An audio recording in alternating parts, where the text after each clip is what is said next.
अमरावती शहरातील साईनगर मंदिर साईनगर येथे श्रावण मास निमित्त श्री साई संचलित सामूहिक पारायण सप्ताहाला अमरावती शहरातील साईनगर स्थित साई मंदिर येथे सुरुवात झाली आहे।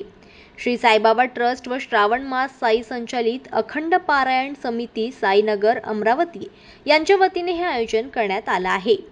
पारायण प्रारंभ सोमवारी दिनांक 5 ऑगस्ट रोजी सुरू झाले आहे, तर याचा समारोप दिनांक 3/8/2024 रोजी होणार आहे। यात सकाळी 8 वाजता दररोज वाचक भक्तांना पारायणात भाग घेतला असून 130 महिलांनी यात सहभाग घेतलेला आहे।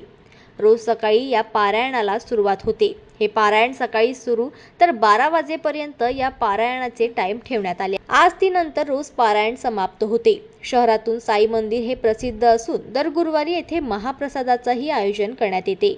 या मंदिरामध्ये दररोज शिर्डी येथील रोजचे दर्शन लाईव्हच्या माध्यमातून नागरिक घेत आहे। अखंड धुनी येथील प्रसिद्ध आहे। दरवर्षी या पारायणाचे आयोजन केले जाते। जनमत लाईव्ह न्यूजसाठी अमरावतीमधून राजेश्वर घोरमाडे यांची रिपोर्ट।